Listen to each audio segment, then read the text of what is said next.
It may seem like a heretical thought when I say that, just like nature itself, the visual has no semantics, no universally inherent meaning.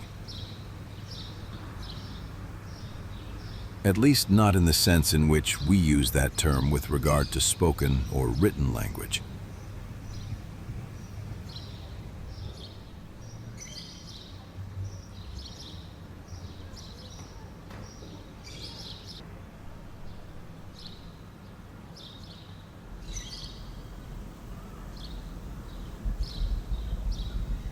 But what is language, really?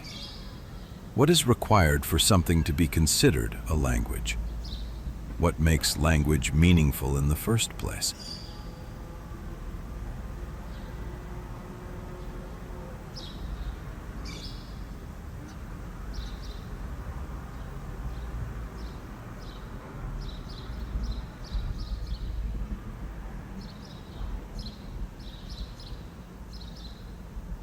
Language cannot be merely a private event, because its meaning is fundamentally a public phenomenon.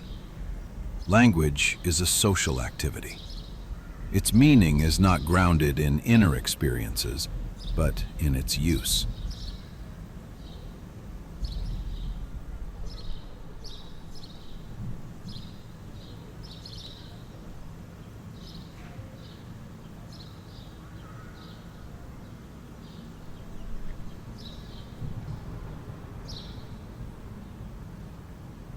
There is no language outside of life. Outside of life, words are nothing but noises.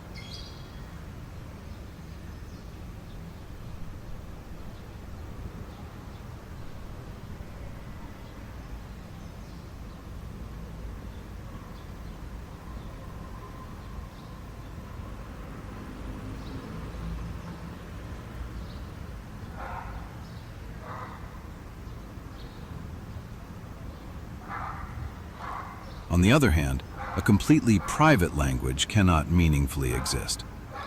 Introspection cannot serve as the foundation of meaning. If a single person is both the sole user and sole judge of a language, then there is no genuine meaning.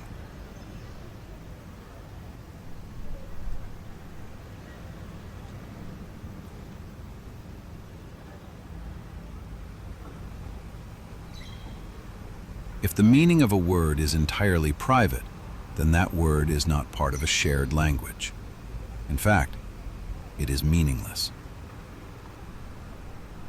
Perhaps this is the most tangible reason for and explanation of the enduring need for visual expression. The visual arts exist because there are things for whose expression words or writing are insufficient.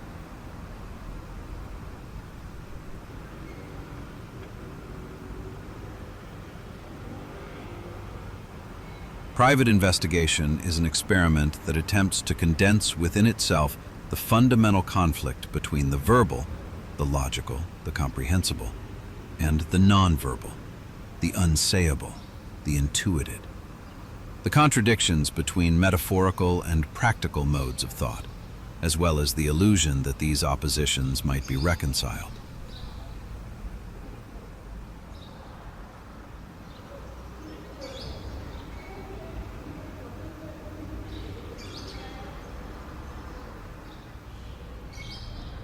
It is obvious, yet nevertheless interesting, that both philosophy and the visual arts concern themselves with the unsayable, that is, with the limitations of linguistic logic.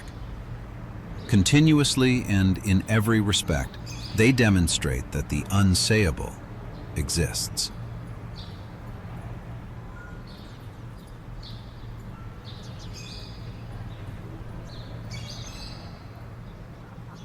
It is also interesting how long it took for philosophy, through Wittgenstein, to articulate that human existence is fundamentally a linguistic question.